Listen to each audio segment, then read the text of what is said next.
Okey, baiklah. Assalamualaikum. Hari ini kita sambung muka surat 36. Double attack menggunakan kuda. Knight A. Okey, kita lihat puzzle yang pertama. Okey, sekarang kita ada dua kuda.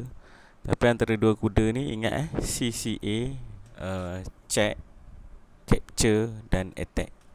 Okey, kita kena pilih salah satu mana yang terbaik lah. Okay, dalam situasi puzzle pertama ni, kita tengok kuda yang bawah ni, semua gerakannya tak ada yang bagus lah. Okay. Tapi kalau kuda yang di D5 ni, kalau kita tengok, dia boleh buat check. Kuda ni akan capture dan check. Di samping itu, dia juga telah membuat fork, iaitu double attack. Kita fork di antara king dan juga rook. Okey, kita check. Jadi king hitam tiada pilihan, terpaksa lari. Okey, kemudian kita boleh makan rook. Jadi untunglah sebab kita dapat buah yang bernilai lah, iaitu rook. Itulah pentingnya kita melakukan fork ataupun double attack. Okey, yang kedua. Okey, tengok kuda yang cikgu boleh hijau ni, kuda DC4 ni. Okey, antara semua ni mana yang paling bahaya?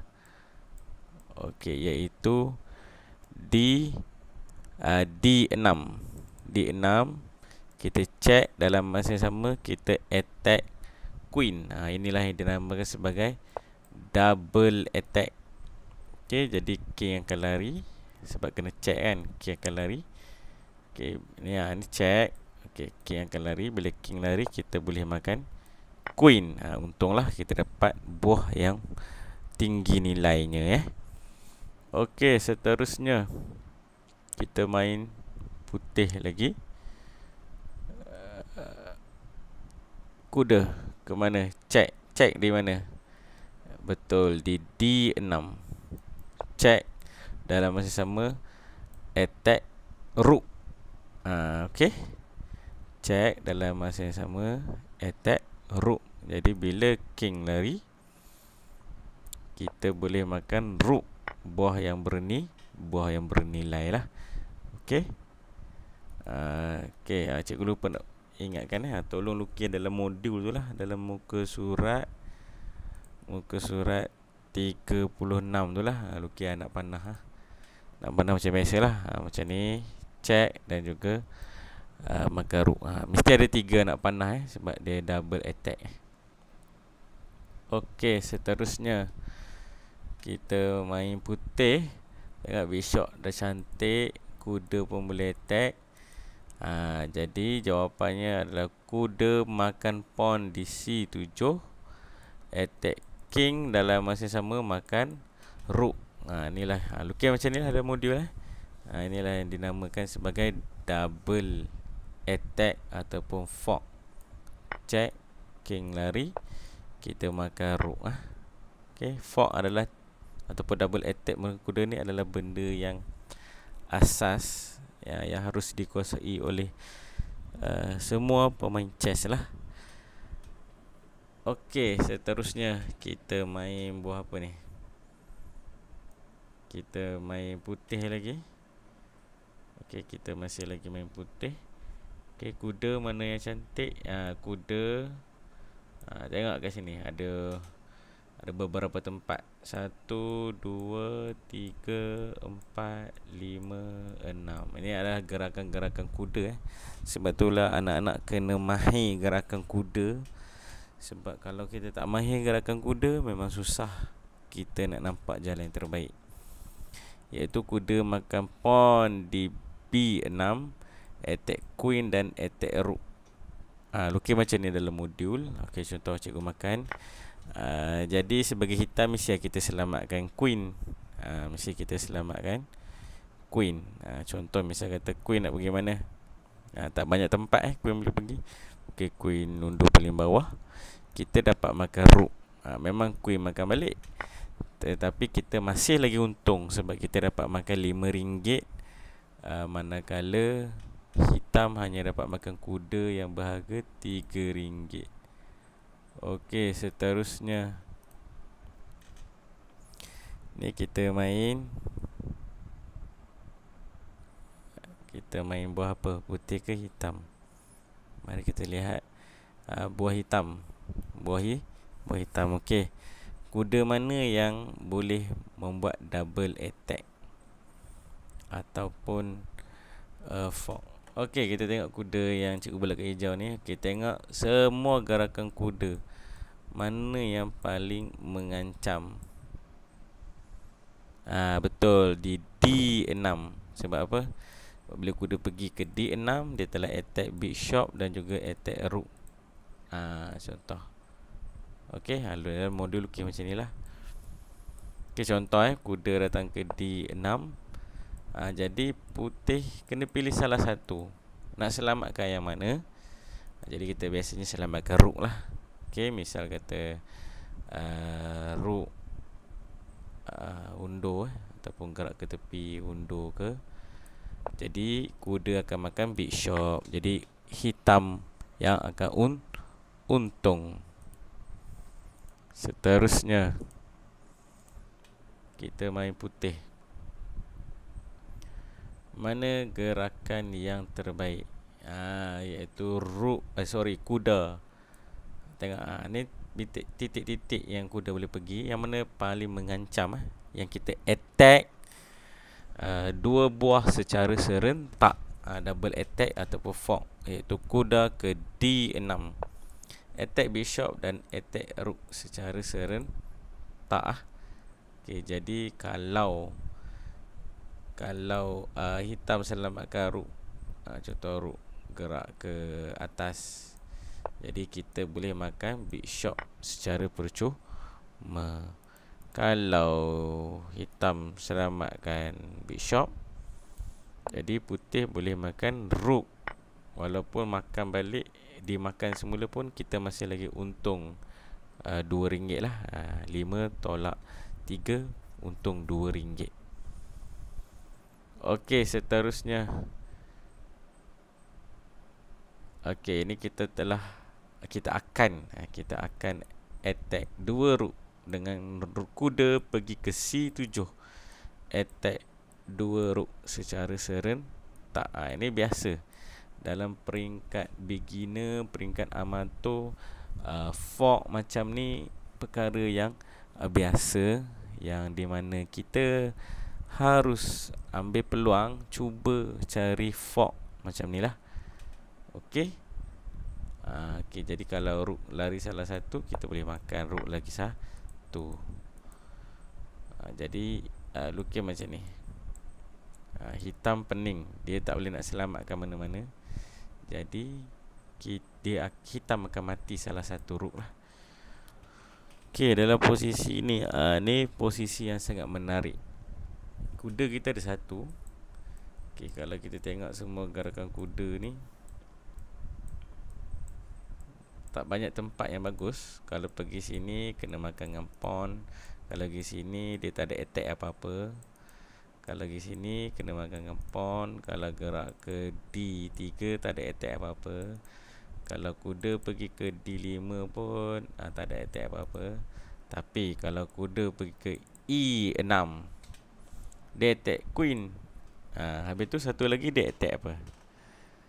Dia attack apa lagi satu? Dia attack tapak petak C7 untuk membuat checkmate. Okey, jadi dalam modul lukis macam ni lah. Kuda attack E6. Dia attack queen yang pertama. Yang kedua attack petak untuk membuat checkmate. Kalau kuda lompat pergi ke E7 ni, C7, king tak boleh lari. Jadi king akan mati terkena checkmate. Okey. Jadi kalau kuda pergi ke E6, Biasanya hitam tak perasan kuda datang buat checkmate kan di C7. Jadi dia nampak macam kuda nak makan queen. Jadi kalau queen lari ke D8, kuda masih lagi boleh datang ke C7 untuk membuat checkmate, tapi masih lagi boleh dihalang lah. Masih lagi belum berlaku checkmate, di mana queen terpaksa makan kuda untuk elakkan checkmate. Tapi kita ada rook yang boleh makan queen semula, dan putih akan menang lah, sebab kita ada queen dan kita ada rook. Sebaliknya hitam hanya ada rook dan kuda sajalah. Jadi kita kena teruskan attack untuk cuba mencari checkmate. Okey, seterusnya yang ni kita main hitam. Okey, jom kita tengok. Kita lukis dulu semua gerakan kuda.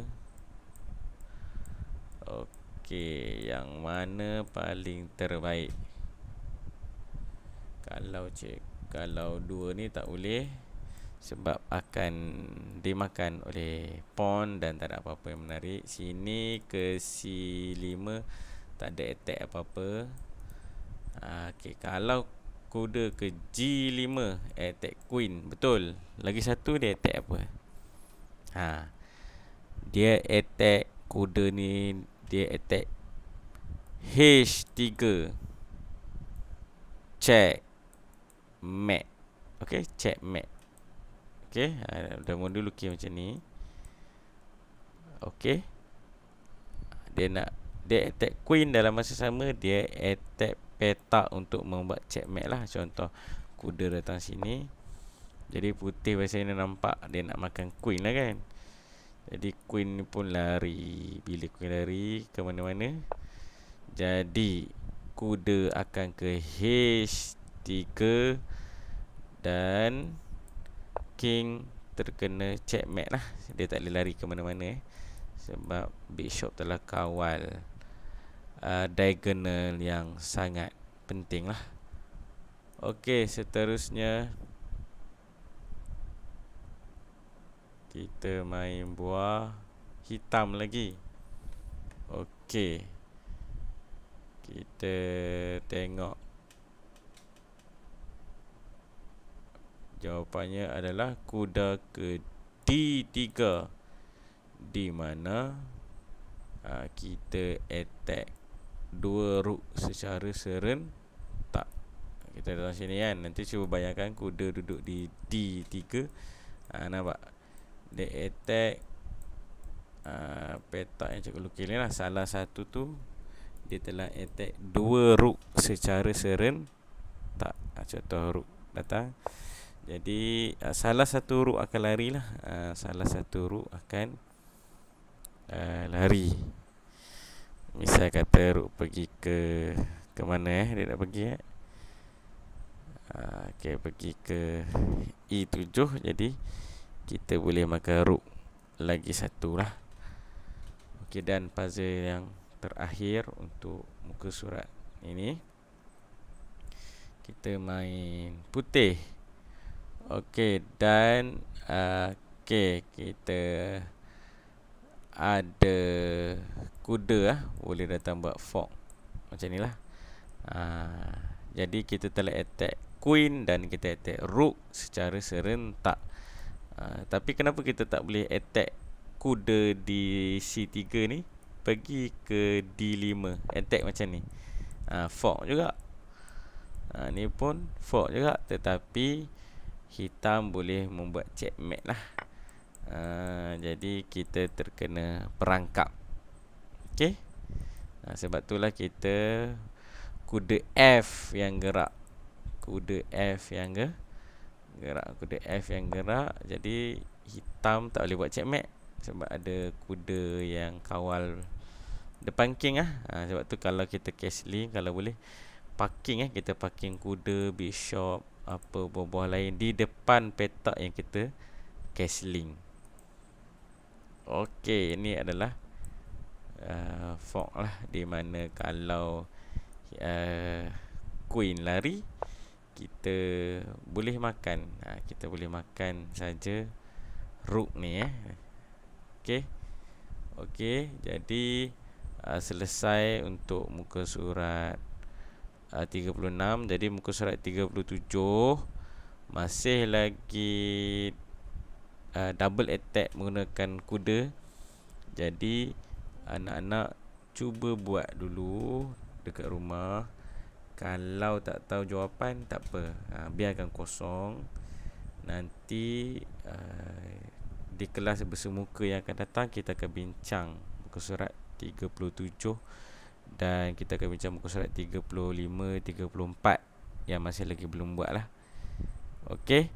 Jadi untuk minggu ni cuba selesaikan muka surat 36 dan 37, di mana kita membuat double attack menggunakan kuda.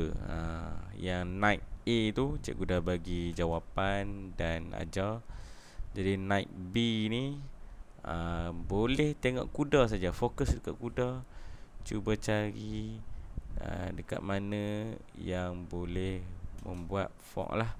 Antaranya membuat fork untuk dapatkan makan buah, ataupun membuat fork double attack untuk membuat checkmate. Okey. Okey, itu saja. Sekian, terima kasih.